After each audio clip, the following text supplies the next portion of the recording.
First time எங்களோட சேனலை பார்க்குறீங்களா? சப்ஸ்கிரைப் பண்ணுங்கள். அப்படியே பக்கத்தில் இருக்கிற பெல் ஐக்கானையும் கிளிக் பண்ணுங்கள்.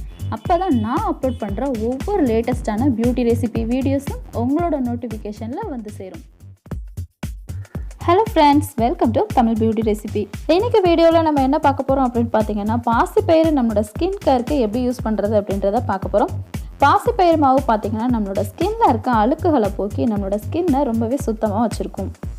அது மட்டும் இல்லாமல் நம்மளோட ஸ்கின்னில் இருக்கக்கூடிய black heads, white heads, dead செல்ஸ்களை போக்கி நம்மளோட ஸ்கின்னை பளபளப்பாக வச்சுருக்கும். பாசிப்பயிறு மாவு நம்ம தயார் பண்ணுறதுக்கு ஒரு தட்டில் பாசிப்பயிரையும் கொஞ்சமாக வெட்டி வேரும் சேர்த்து வெயிலில் நல்லா காய வச்சுட்டு ஈரம் இல்லாத ஒரு மிக்ஸி ஜாரில் போட்டு பவுடராக திரித்து எடுத்துக்கோங்க. அப்படி திரிச்ச பாசிப்பயிறு மாவை ஒரு காற்று போகாத ஏர்டெக் கண்டெய்னரில் ஸ்டோர் பண்ணி வச்சுட்டு யூஸ் பண்ணிக்கலாம். இதில் நம்ம சேர்த்துருக்கிற வெட்டி வேர் பார்த்திங்கன்னா ரொம்ப வாசனையாக இருக்கும். அது மட்டும் இல்லாமல் நம்மளோட ஸ்கின்னில் பிம்பிள்ஸ் எதுவும் வராமல் பாதுகாக்கும். இந்த பாசிப்பயிறு மாவை எப்படி யூஸ் பண்ணுறதுன்னு பார்க்கலாம். இதுக்கு உங்களுக்கு தேவையான அளவுக்கு நம்ம திரித்து வச்சுருக்கிற பாசிப்பயிறு மாவு எடுத்துக்கோங்க. நான் 1 டேபிள் ஸ்பூன் அளவுக்கு பாசிப்பயிறு மாவு எடுத்துக்கிறேன். இதை மிக்ஸ் பண்ணுறதுக்கு நான் இன்றைக்கி ரோஸ் வாட்டர் எடுத்துருக்கிறேன். ட்ரை ஸ்கின் இருக்கிறவங்க இது கூட அரிசி வடித்த கஞ்சி தண்ணி இருக்கு இல்லையா, அதை சேர்த்துக்கோங்க.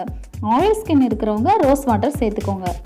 எனக்கு ஆயில் ஸ்கின்ன்றதால நான் ரோஸ் வாட்டர் சேர்த்துக்கிறேன். உங்களோட ஸ்கின் டைப்பு என்னவோ அதுக்கு தக்கன நீங்கள் ரோஸ் வாட்டரோ இல்லை அரிசி வடித்த கஞ்சி தண்ணியோ சேர்த்துக்கோங்க.